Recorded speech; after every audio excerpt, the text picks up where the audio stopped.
एक गांव में निखत देवी नाम की एक औरत रहती थी।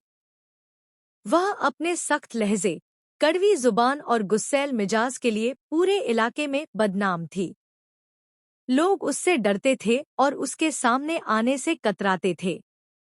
निखत देवी का बेटा आर्य एक शरीफ, सीधा सादा और आज्ञाकारी नौजवान था। आर्य ने अपनी माँ की मर्जी से एक खूबसूरत, नेक दिल और सब्र करने वाली लड़की सोनम से शादी की। सोनम का ताल्लुक एक पढ़े लिखे लेकिन सादे परिवार से था। शादी के पहले कुछ दिन खुशी और प्यार में बीते, लेकिन जैसे ही रस्में खत्म हुईं, निखत देवी ने अपना असली रूप दिखाना शुरू कर दिया। वह सोनम से हमेशा सख्ती से पेश आती, उसे नीचा दिखाती और हर बात पर ताने मारती। वह कहती, यह बहू नहीं, कोई मनहूस लगती है। घर संभालना आता नहीं, बस सजसंवर कर घूमती है। सोनम रोज सुबह जल्दी उठती, घर के सारे काम करती, खाना बनाती, पानी भरकर लाती और निखत देवी के हर हुक्म को सिर झुकाकर मानती। लेकिन निखत देवी को किसी बात से संतोष नहीं होता।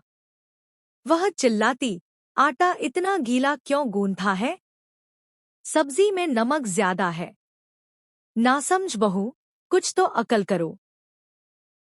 सोनम के दिल में हर दिन दुख बढ़ता जाता, लेकिन वह जुबान से कुछ नहीं कहती।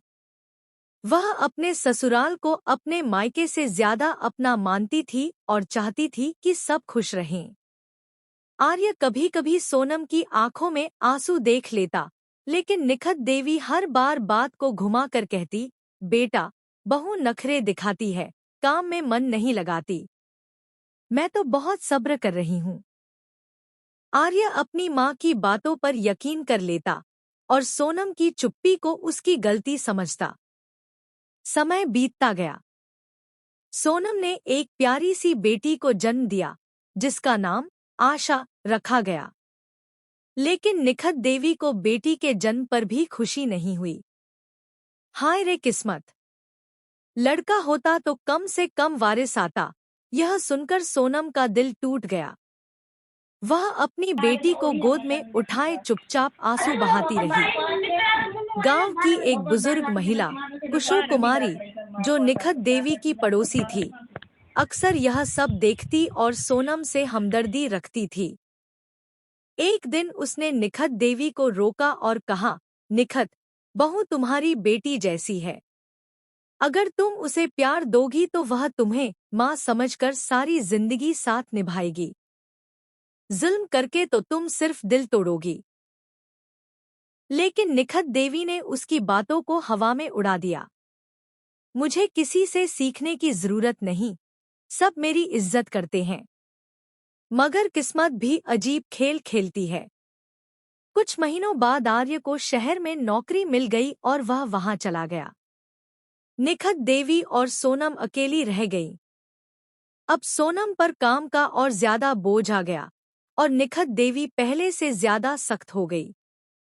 एक दिन सोनम तेज बुखार से पीड़ित हो गई, फिर भी उसने निखत देवी के लिए खाना बनाया, पानी गर्म किया और बर्तन धोए। निखत देवी ने यह तक नहीं पूछा कि उसकी तबीयत कैसी है।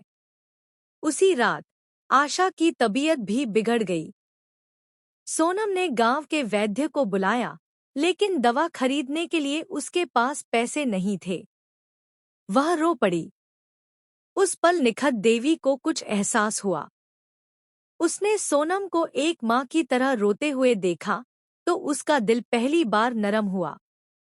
अगले दिन उसने खुद जाकर दवा लाई, आशा को गोद में लिया और सोनम से कहा, मुझे माफ कर दो बहू। मैंने तुम्हें बहुत दुख दिए। तुमने मेरे हर जुल्म को सहा, लेकिन आज मैंने एक माँ को रोते देखा। सोनम की आंखों से खुशी के आंसू निकल पड़े। उसने कहा, माँ जी, आपकी मोहब्बत ही मेरे लिए सबसे बड़ी चीज है। मैंने कभी शिकायत नहीं की, क्योंकि मैंने आपको अपनी माँ माना था।